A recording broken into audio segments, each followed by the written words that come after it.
তেহরানে বিস্ফোরণের শব্দ শোনা গেছে মঙ্গলবার ভোরে। এর কিছুক্ষণ আগেই মার্কিন প্রেসিডেন্ট ডোনাল্ড ট্রাম্প সোশ্যাল মিডিয়ায় ইরানিদের রাজধানী ত্যাগের আহ্বান জানান। আন্তর্জাতিক সংবাদ মাধ্যম রয়টার্স জানিয়েছে, ইসরায়েলের সম্ভাব্য সামরিক হামলার পূর্বাভাস হিসেবে এই সতর্কতা জারি করা হয়েছিল। মোনালিসা হেভি ফ্লো 15 পিস প্যাকেটের সাথে 8 পিসের একটি প্যাকেট একদম ফ্রি। এতে বলা হয়, ইসরায়েলি বাহিনী তেহরানের সামরিক অবকাঠামো লক্ষ্য করে হামলার প্রস্তুতির আগে নগরবাসীদের সরে যেতে সতর্ক করে। এরপরই ট্রাম্প তার সামাজিক যোগাযোগ মাধ্যমে একটি পোস্টে ইরানি নাগরিকদের অবিলম্বে তেহরান ছেড়ে নিরাপদ স্থানে চলে যাওয়ার আহ্বান জানান। এরই মধ্যে ইরানের রাজধানীতে আতঙ্ক ছড়িয়ে পড়ে।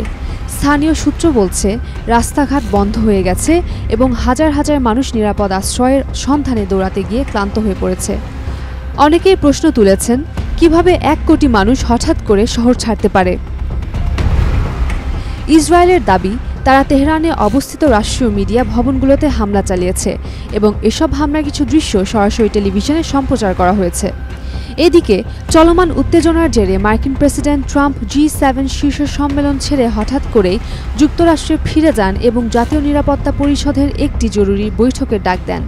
তবে মার্কিন কর্মকর্তারা স্পষ্ট করেছেন, ইরানের বিরুদ্ধে ইসরায়েলি হামলায় যুক্তরাষ্ট্র সরাসরি অংশ নিচ্ছে না। এর আগে গত কয়েক ঘণ্টায় ইসরায়েলে বেশ কয়েকবার সাইরেন বাজানো হয়েছে। ইরানের দফায় দফায় ক্ষেপণাস্ত্র ছোড়ার খবর পাওয়া গেছে, তবে এখনও পর্যন্ত কোনো উল্লেখযোগ্য ক্ষয়ক্ষতি জানা যায়নি।